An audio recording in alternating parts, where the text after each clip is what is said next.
ബീഹാറിൽ ബി.ജെ.പി. ജെ.ഡി.യു സഖ്യം നേടിയ വൻ വിജയം കോൺഗ്രസിന്റെ ആപ്പീസാണ് ഇപ്പോൾ പൂട്ടിയിരിക്കുന്നത്.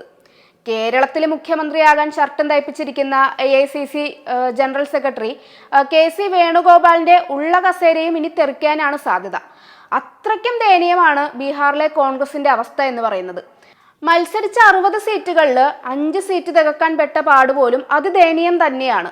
243 സീറ്റുള്ള ബീഹാറിലെ ഈ നാണം കെട്ട തോൽവി കോൺഗ്രസിന് ചരിത്രത്തിൽ കറുത്ത ഏടാണ് സമ്മാനിച്ചിരിക്കുന്നത്. രാഹുൽ ഗാന്ധി ബീഹാറിനെ ഇളക്കി മറിച്ച് നടത്തിയ യാത്ര കൊണ്ടൊന്നും ബീഹാർ ജനതയുടെ മനസ്സിനെ ഇളക്കാൻ പറ്റിയിട്ടില്ലെന്നതാണ് ഒരു യാഥാർത്ഥ്യം. ബീഹാർ വീണ്ടും നിതീഷ് തന്നെ ഭരിക്കുമ്പോൾ ഡൽഹിയിലിരുന്ന് പൊട്ടിച്ചിരിക്കുന്നത് മോദിയാണ്. കോൺഗ്രസിനേക്കാൾ സീറ്റുകൾ നേടാൻ ബീഹാറിൽ ഇടത് പാർട്ടികൾക്ക് കഴിഞ്ഞിട്ടുണ്ടോ എന്നതും എടുത്തു പറയേണ്ട ഒരു കാര്യം തന്നെയാണ്. ഒരു മുന്നണിയിൽ നിന്നുകൊണ്ട് തന്നെ പാലം വലിച്ച് 4 സീറ്റുകളിൽ ഇടതുപക്ഷത്തിനെതിരെ കോൺഗ്രസ് സ്ഥാനാർത്ഥികളെ നിർത്തിയിട്ട് പോലും കോൺഗ്രസിനെ മറികടക്കുന്ന വിജയം നേടാൻ ഇടതുപക്ഷത്തിന് കഴിഞ്ഞിട്ടുണ്ട്. ഈ സാഹചര്യത്തിൽ ഇനി തെരഞ്ഞെടുപ്പ് നടക്കാനിരിക്കുന്ന പശ്ചിമ ബംഗാൾ, തമിഴ്നാട്, കേരളം പോലുള്ള സംസ്ഥാനങ്ങളിലും കോൺഗ്രസിന്റെ ഭാവി എന്ത് എന്നത് ഒരു വലിയൊരു ചോദ്യചിഹ്നമാണ് ഉയർത്തുന്നത്.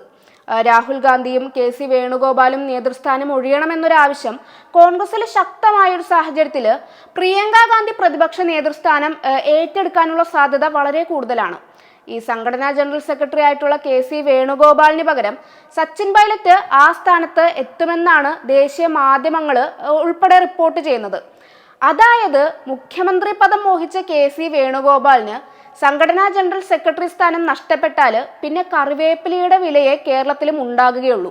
ബീഹാറിലെ തെരഞ്ഞെടുപ്പ് പ്രവർത്തനങ്ങൾക്ക് നേതൃത്വം നൽകേണ്ടിയിരുന്ന കെ.സി. വേണുഗോപാല് സംഘടനാ ജനറൽ സെക്രട്ടറി എന്ന ഉത്തരവാദിത്തം കാണിക്കാതെ കേരളത്തിലെ കോൺഗ്രസിൽ ഇടപെടൽ നടത്തി കറങ്ങി നടന്നത് നമ്മളെല്ലാം കണ്ട കാഴ്ചയാണ്.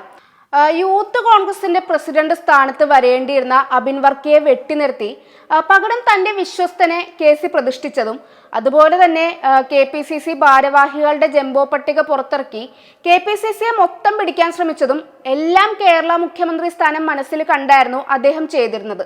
അദ്ദേഹത്തിന്റെ ഈ പ്രവൃത്തിയിൽ അമർഷമുള്ള എല്ലാ നേതാക്കളും കെ.സി. ഒതുക്കാൻ കിട്ടിയ ഒന്നാന്തരം അവസരമായാണ് ബീഹാറിലെ ഈ കനത്ത തിരിച്ചടി മാറാൻ പോകുന്നത്.